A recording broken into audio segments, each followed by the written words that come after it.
Je m'appelle Gaëtan Ducarme, je suis le fondateur et dirigeant de l'entreprise Plume, spécialisée dans la fabrication, la conception d'habitats légers et mobiles, plus particulièrement de tiny house.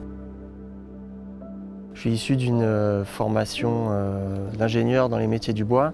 Avant tout, je pense que je suis issu d'une famille de bricoleurs et de touche-à-tout. À la sortie de mes études, j'ai désespérément cherché un métier où je pouvais mettre à profit mes compétences et mon goût pour la créativité. Assez rapidement, je me suis rendu compte que ça serait plus simple de le créer moi-même, ce métier-là. C'est comme ça finalement qu'est née Plume, en conjonction avec d'autres passions que j'avais, notamment l'écologie.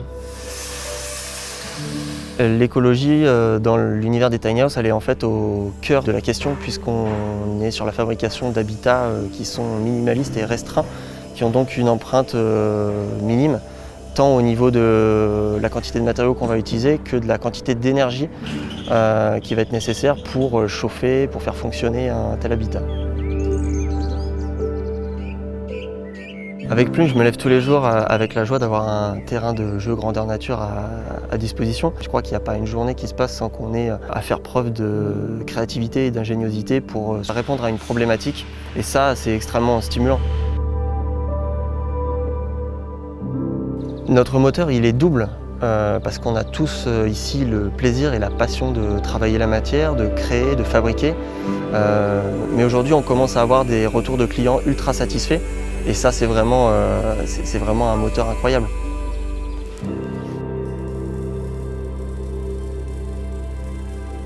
Un projet commence avec une rencontre, la rencontre du client et de son besoin, de son cahier des charges.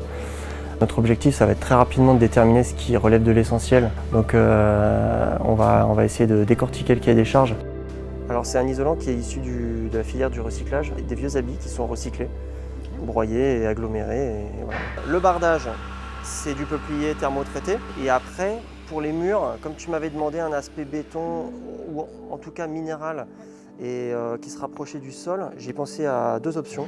Ce qui nous a vraiment plu quand on a visité l'atelier Plume, c'est que finalement dans un espace relativement restreint, il y avait vraiment tous les équipements, la compétence et l'expérience pour réaliser le projet qu'on voulait. Et puis finalement, ce qui a été aussi sympathique sur ce projet, c'est qu'on s'est rendu compte qu'on était deux entrepreneurs en reconversion. C'était assez facile de se comprendre, donc c'était agréable de travailler ensemble sur ce projet.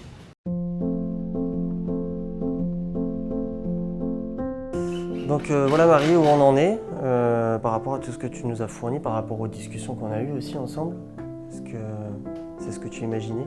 Elle est belle. Ouais, ça te plaît? Super.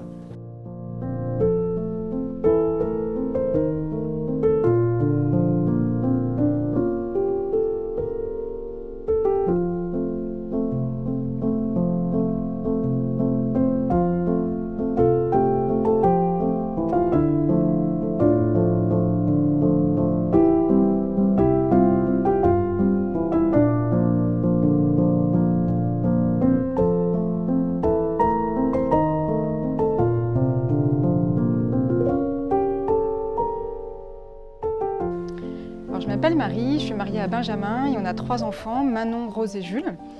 J'ai une première carrière professionnelle dans le marketing international et je voulais vraiment me lancer un nouveau défi dans l'hébergement touristique. Donc quand on a eu l'opportunité d'acheter le MAS mitoyen au nôtre, qui allait devenir le MAS des écoliers, on n'a pas hésité longtemps, c'était vraiment le projet rêvé pour allier toutes ces passions. Et aujourd'hui j'accueille des voyageurs du monde entier, donc quelque part ça me fait voyager sans bouger de chez moi. Et je voulais vraiment que ce projet ait du sens, c'est-à-dire qu'on a vraiment été dans une démarche écologique et avec le projet La Tiny House, on va encore plus loin dans cette démarche éco-responsable. Avec ce projet de Tiny House, on voulait aussi pouvoir faire profiter de ce cadre de notre belle Provence aux personnes voyageant seules ou à deux. Donc dans ce projet, on n'est évidemment plus dans le concept de vieille pierre comme dans le MAS. On est sur un projet éco-responsable, mais qu'on voulait vraiment tout autant confort et déco. On voulait vraiment apporter la même expérience à nos voyageurs dans le cadre de cette tiny house.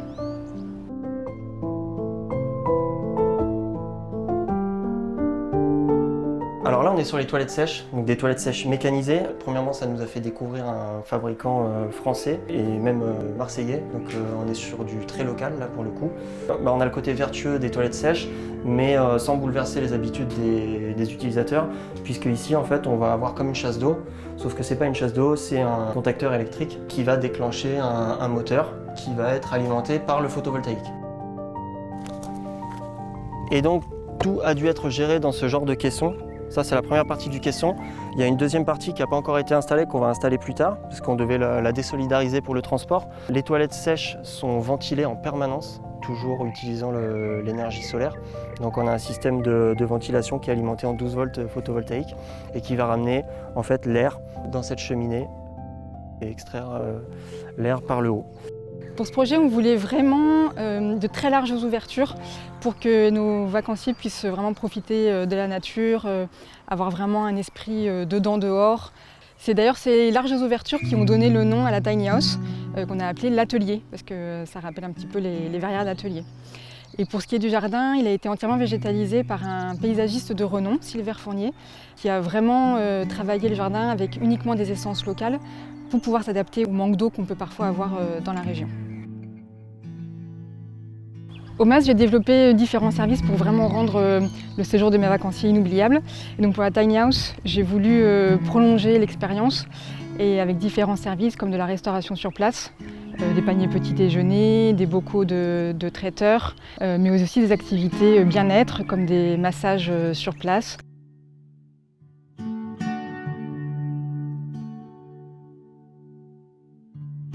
Ouais, je sais pas quel est ton état d'esprit toi après la livraison, mais c'est vrai que pour nous il y a toujours un petit côté émouvant quoi, finalement à voir le projet aboutir, arriver chez le client et prendre place dans un environnement comme ça. Enfin, c'est vraiment lui rendre honneur que d'avoir préparé un jardin aussi beau quoi.